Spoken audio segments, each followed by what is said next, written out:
Então, professor Pedro Rezende, da Universidade de Brasília, nosso convidado de hoje do cafenapolitica.com.br e a TV Cidade Livre. Professor, o senhor estava falando na compra dessas urnas. Então, essas urnas são para comprar 200 mil urnas. Então, elas já vêm com o sistema biométrico? Elas já vêm com o leitor de dados biométricos, leitor de impressões digitais. E da íris também, não? Não, só impressão digital. Isso, o senhor tem os custos disso? Quanto é que isso vai implicar em termos de encarecimento, né, daquilo que já é tão caro no Brasil, que é a democracia e agora o processo eleitoral?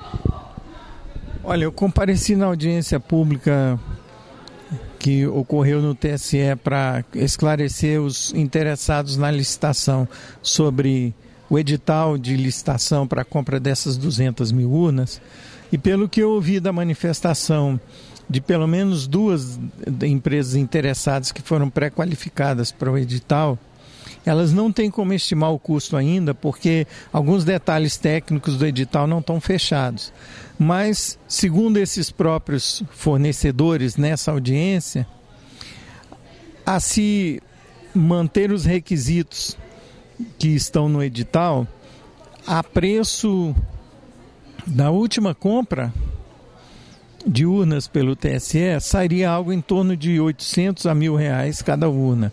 200 mil urnas, cerca de 160 a 200 milhões de reais. Fora o preço da manutenção do banco de dados e o custo do cadastramento, onde, para que a identificação biométrica seja efetiva, tem que haver o cruzamento de quem vai se recadastrar com os dados de quem já foi recadastrado, para verificar se o eleitor não está se cadastrando mais uma vez em outro município, não é? Com os dados biométricos. Esse batimento biométrico, ele não custa barato, ele custa cerca de $3, é o preço médio no mercado para cada batimento, né? Isso, até onde eu sei, não está previsto esse custo na manutenção dessa base de dados e desse recadastramento nos editais. E a gente não tem uma estimativa, até onde eu entendo, até onde eu posso acompanhar, de qual seria esse custo para cidadão brasileiro do recadastramento biométrico, que não vai resolver o problema que ele se propõe resolver, porque vai ser necessário que as portas de fundo para permitir a votação do eleitor que não conseguiu se identificar corretamente pela biometria possa votar. Então, o mesário desonesto que atua hoje para permitir o voto fantasma vai poder continuar atuando com a biometria. E a salvaguarda que a Justiça Eleitoral oferece para impedir que isso aconteça, a possibilidade de investigação de quem votou sem a biometria, com os dados que não foram reconhecidos, dados digitais do dedo, eu não acredito que isso vai surtir muito efeito, porque em se tratando de investigação, a Justiça Eleitoral não tem ido longe o suficiente para investigar denúncias de falhas ou mau funcionamento ou questionamentos sobre o resultado de eleições até hoje. Não sei por que investigaria a identificação de eleitor no varejo. O professor Pedro Rezende faz parte, juntamente com o Amilcar Brunazzo, a Maria Aparecida Ortiz e o nosso colega jornalista Oswaldo Maneschi, do Fórum Voto Eletrônico, que há mais de 10 anos vem denunciando aquilo que aparentemente muita gente não entende, mas que, segundo eles, é a falta de confiabilidade total, né, no processo eleitoral, inclusive da própria urna eletrônica. Então, professor, como é que explica essa atuação de vocês? Bem, pegando o gancho com a biometria, né, o que se reconhece como forma de fraude que ainda possível na votação eletrônica, na verdade é a única forma de fraude que ainda é visível, que é a fraude de cadastro. É essa que se pretende eliminar com a biometria. Na verdade, o que vai acontecer com a biometria é que a única forma de fraude que ainda era visível na votação eletrônica, da forma como ela é organizada no Brasil, vai também se tornar invisível. Todas as outras formas de fraude possíveis se tornarão invisíveis por uma série de fatores que se conjugam para impedir que aquele que se sinta lesado numa eleição consiga produzir provas à altura do critério de admissibilidade da Justiça Eleitoral, de que a possível falha ou manipulação indevida teria alterado o resultado, né? É impossível alguém que se sinta prejudicado conseguir produzir provas. Por quê? Porque o sistema eleitoral é regulamentado, executado e o resultado julgado pelo mesmo agente do Estado, que aqui no Brasil se chama Justiça Eleitoral. Isso só existe nesse país democrático do mundo que eu saiba. Em nenhum outro país do mundo, as 3 funções do processo eleitoral são exercidas pelo mesmo agente do Estado. Então, por conta disso, o que nós temos observado é o seguinte: aquele que executa a eleição não vai ter disposição de oferecer os meios de prova para ele mesmo julgar alguma falha ou manipulação indevida do qual ele seria responsabilizado. Como é que se produz prova contra quem vai julgar se a prova está na mão de quem vai julgar? O professor que integra esse grupo de voto eletrônico, né, esse grupo social, um fórum na internet, eles também formam um grupo muito atuante de pressão junto ao Congresso. Vocês já conseguiram, por exemplo, a aprovação para a introdução da impressão do voto, né, como forma de possibilitar ao eleitor que ele tenha uma prova, né, de que votou naquele dia, e para que essa prova seja depois considerada na apuração dos resultados ou na totalização desses resultados. Como é que está agora? Eu sei que essa vitória de vocês foi depois derrubada por uma outra lei, né, devido a um lobby forte contra justamente essa impressão do voto, mas que vocês agora no Congresso conseguiram reintroduzir esse voto impresso. Eu queria saber como é que estava.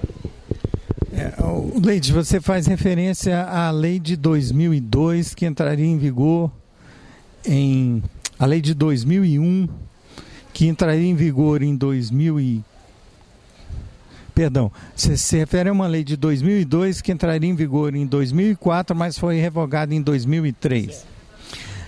Recentemente, em 2009, foi aprovada uma mini-reforma eleitoral com votação final na Câmara, que reintroduz o voto impresso para 2014. Aquele projeto de lei que eu citei que tramita no Senado, ele já contempla a revogação do disposto na lei de 2009, que reintroduz o voto impresso para efeito de recontagem. O sistema eleitoral que o Brasil usa no momento, ele não permite recontagem, porque ele é um sistema puramente eletrônico. São sistemas de primeira geração. O sistema eleitoral brasileiro usa urnas eletrônicas de primeira geração que não permite recontagem. As garantias que são oferecidas hoje para o eleitor brasileiro de que o processo de votação através da urna eletrônica é íntegro, os votos são somados conforme digitados e totalizados conforme coletados, ele é baseado em mecanismos de auditoria que, para esse tipo de procedimento, ele não se adequa. E quem diz isso não sou só eu, é o próprio inventor do sistema de assinatura digital que o TSE apresenta como salvaguarda, Ron Rivest, um dos maiores cientistas vivos na área de segurança na informática.